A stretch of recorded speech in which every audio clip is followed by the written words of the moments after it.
하겠습니다. 한번 따라 할까요? 하나님 앞으로 올라가는 기도. 드디어 어린 양 그리스도께서 일곱째 인을 떼십니다. 하늘이 반 시간쯤 고요했습니다.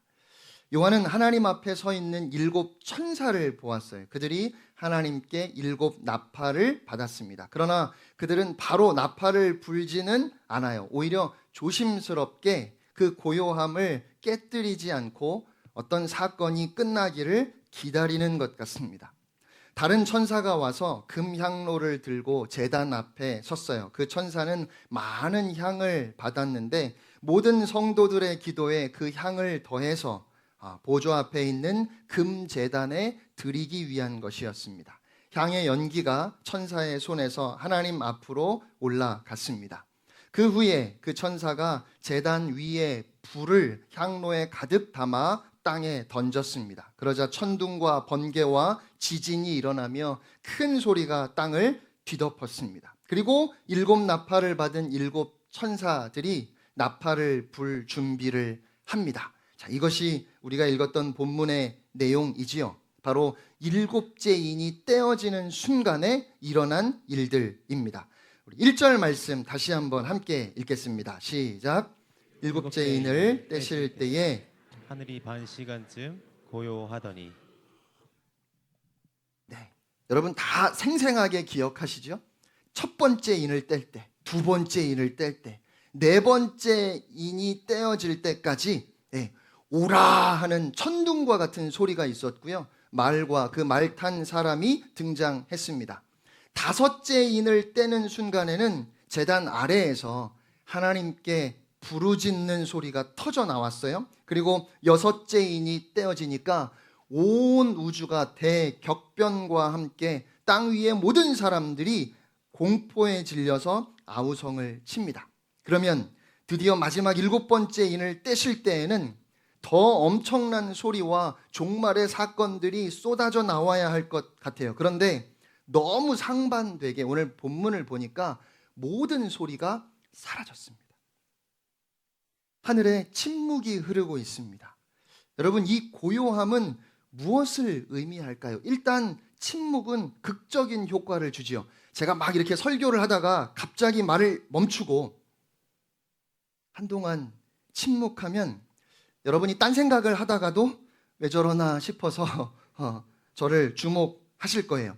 그러니까 이미 여섯째 인까지 떼어졌고 이제 마지막 일곱째 인을 떼시면서 드디어 두루마리가 펼쳐질 거예요. 그야말로 최종적이고 중요한 무엇이니 선포되기 직전에 온 세상의 이목을 집중시키는 거지요. 성경을 보면 하나님이 백성들을 향하여 중요한 말씀을 하실 때에도 너희는 잠잠하라, 내 말을 귀담아 들으라, 이렇게 말씀하시는 경우들이 있어요. 또 한편 생각해 보면 당연한 침묵이기도 합니다. 침묵할 수밖에 없는 거죠. 너무 중요한 순간이기 때문에 그렇습니다. 2절 말씀 우리 함께 읽겠습니다. 2절 시작. 내가 봄에 하나님 앞에 일곱 천사가 서 있어 일곱 나팔을 받았더라. 아멘, 아멘. 나팔의 의미는 다음 주에 자세히 살펴보겠습니다. 다만 일곱째 인이 떼어지면서 일곱 나팔의 본격적인 재앙으로 이어지는 겁니다.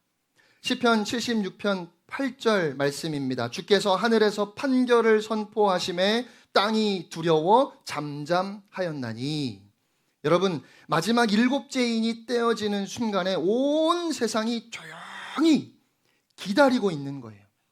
이제 드디어 두루마리가 펼쳐지고 이 땅에 하나님의 심판이 쏟아질 것이기에 두려움 가운데, 긴장 가운데 숨을 죽이고 바라보고 있는 겁니다.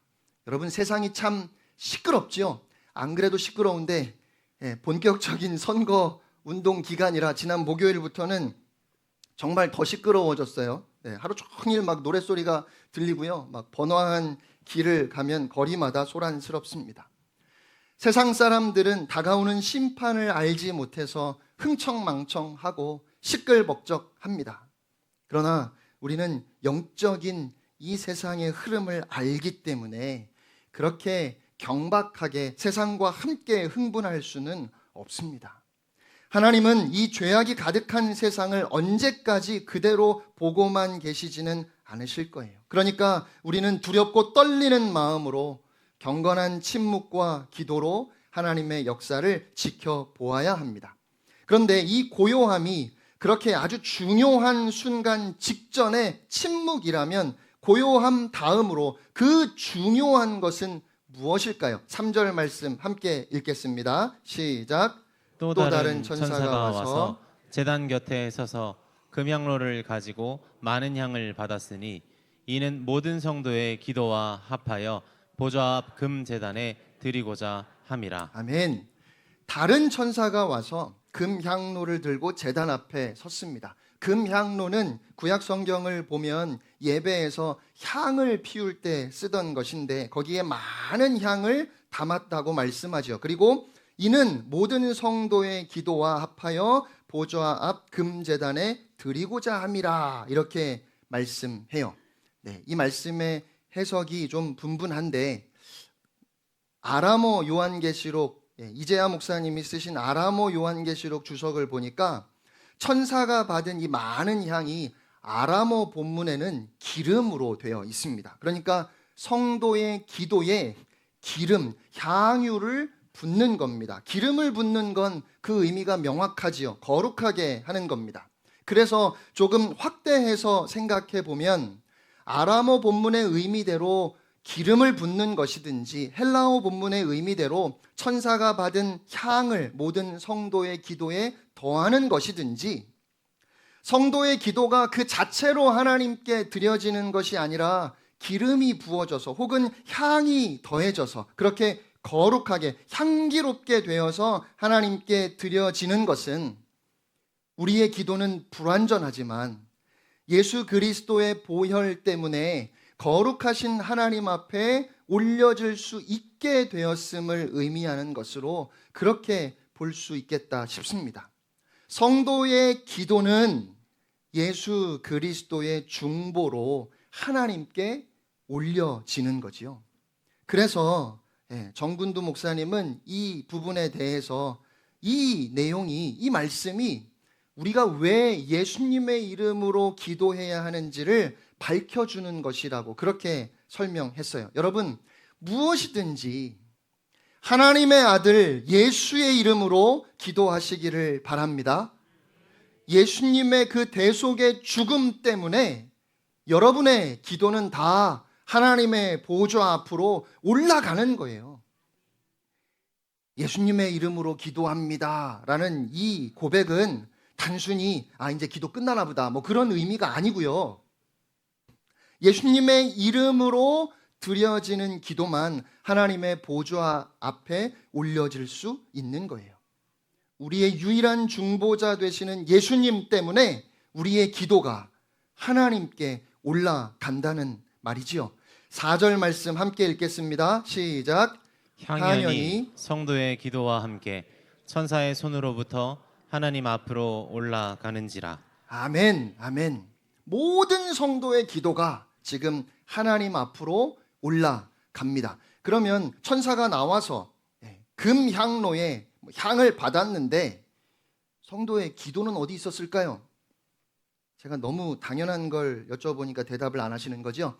앞에 5장 8절에 가서 보면 그 두루마리를 취하심에 네 생물과 24장로들이 그 어린 양 앞에 엎드려 각각 검은 고와 향이 가득한 금 대접을 가졌으니 이 향은 뭐라고요?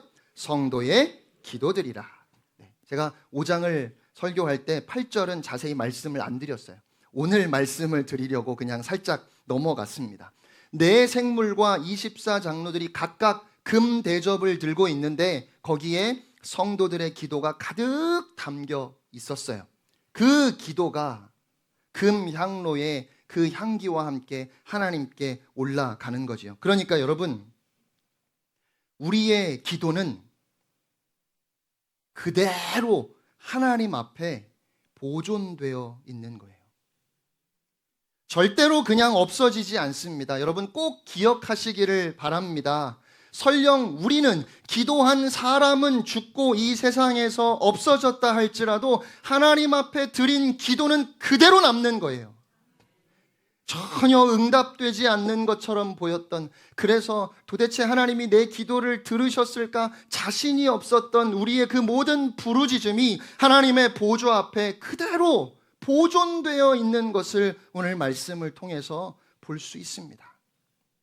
우리는 도대체 이 기도가 언제 이루어지느냐고 탄식했지만 저 하늘 보좌 앞에 우리의 기도가 하나도 땅에 떨어지지 아니하고 그대로 금 대접에 담겨져 있어요. 그래서 예수님이 항상 기도하고 절대로 낙심하지 말라고 그렇게 당부하신 겁니다. 우리의 기도가 절대로 그냥 사라지지 않으니까 때가 되면 마침내 우리의 기도가 하나님 앞에 올라가는 거예요. 그래서 가만히 생각해 보니까 1절의 그 고요함이 마치 하나님께서 쉿 하시는 것 같아요. 성도들의 기도가 지금 하나님 앞에 올려져야 하니까 그 기도에 하나님이 귀 기울이시면서 온 하늘을 고요하게 하신 것처럼 그렇게 저에게는 느껴졌습니다. 심지어 우리가 앞에 4장에서 보았지요. 하나님의 보좌 주위에 네 생물이 있어서 밤낮 쉬지 않고 거룩하다 거룩하다 하나님의 거룩하심을 선포하면서 하나님께 영광을 돌리고 또 24장로들도 하나님을 경배하고 찬양하는데 모든 성도의 기도가 하나님 앞에 올려지기 위해서 그 찬양마저도 잠시 멈춘 겁니다. 여러분, 정말 말할 수 없이 감격스럽고 우리에게 힘이 되고 위로가 되는 말씀 아닙니까? 하늘의 하나님께서 모든 것을 멈추게 하시고 온 하늘을 고요하게 하시고 여러분의 기도를 받으시는 그 장면을 한번 상상해 보시기 바랍니다. 천군 천사도 침묵하는 놀라운 순간입니다. 그렇게 모든 성도의 기도가 하늘 보좌 앞으로 올라가는 거예요. 이 땅에서 고난받는 모든 성도의 기도가 하나님 앞에 올려지기 위해서 온 하늘이 고요해졌습니다. 때때로 우리가 기도할 때 나의 기도가 마치 나 혼자만의 몸부림처럼 그렇게 느껴질 때가 있습니다. 여러분, 혹시 그럴 때 오늘 본문 말씀을 꼭 기억하시기를 바랍니다. 외롭게 때로는 처절하게 부르짖는 여러분의 기도가 하나님 앞에 올려지는 그 순간 하늘이 침묵할 것입니다. 우리 하나님 아버지께서 여러분의 기도에 귀를 기울이시기 때문에 그래서 하늘은 고요한 거예요. 우리의 기도는 금 대접에 담겨 있고요. 천사가 금 향로의 향을 받아서 우리의 기도를 보좌 앞에 금 제단에 드리고 있습니다. 여러분 집에 혹시 금 접시 있으십니까? 네, 뭐 있어도 있다고 말을 못 하실지도 모르겠어요. 네. 금은 아니더라도 여러분이 제일 아끼는 그릇 혹은 여러분이 가진 그릇 중에 제일 비싼 그릇이 있다면 그 그릇을 어디에 쓰실까요? 가장 귀한 것을 담을 때, 가장 귀한 누군가를 대접할 때 쓰시지 않을까 싶어요. 여러분, 그러니까 우리 하나님이 여러분의 기도를 얼마나 귀하게 여기시는지, 얼마나 보배롭게 여기시는지 말씀을 보면 우리의 기도와 관련된 기구는 다 금이에요.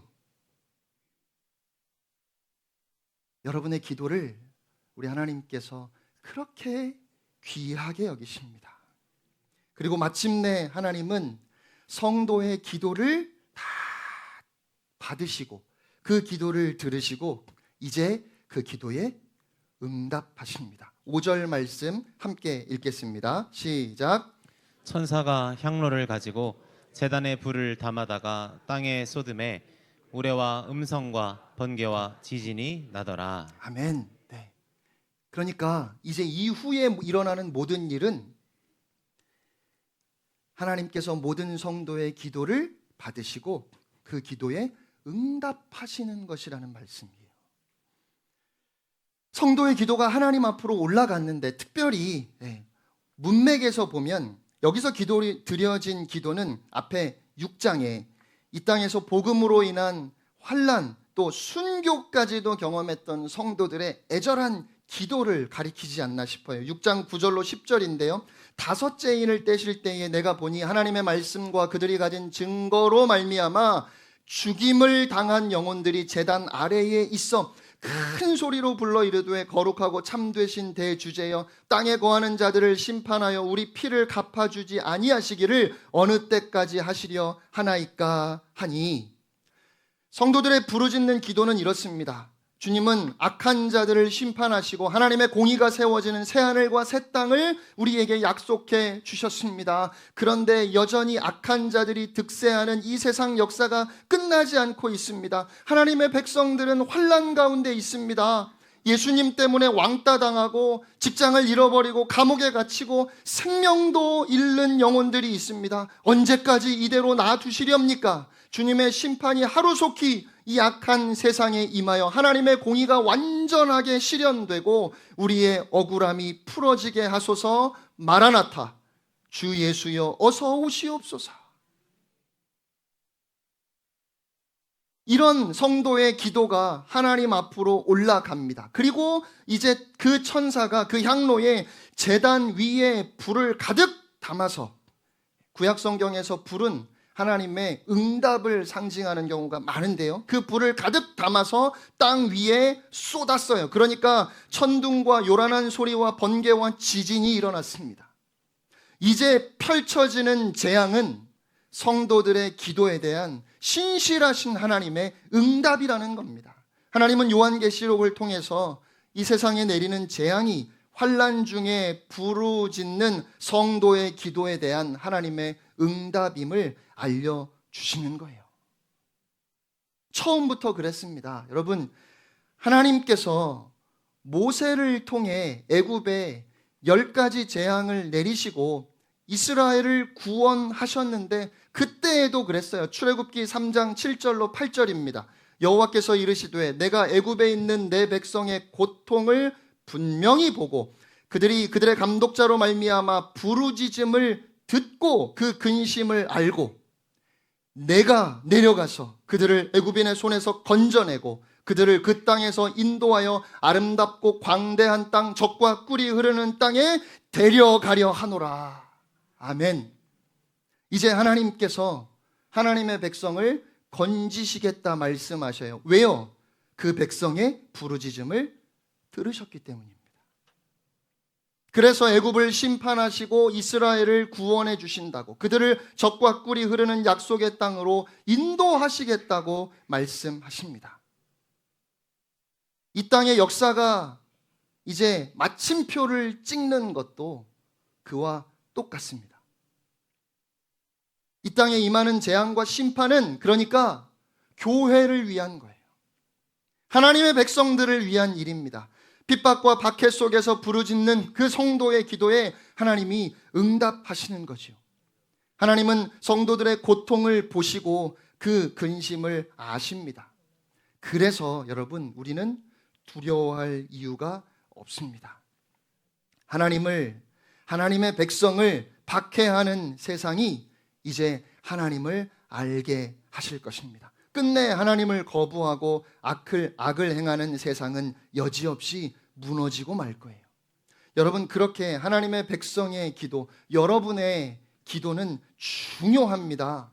성도의 기도가 하나님의 심판이 이 땅 위에 시행되게 합니다. 하나님의 나라가 임하시고 하나님의 뜻이 이루어지기를 간구하는 그런 우리의 기도에 응답하셔서 하나님은 세상의 역사를 완성하시고 공의로 이 세상을 심판하실 겁니다. 그것을 오늘 말씀을 통해서 우리에게 확증해 주십니다. 모든 성도의 기도를 받으시고 이제 땅 위에 하나님의 진노를 쏟아 부으심으로 그것을 분명하게 보여주시죠.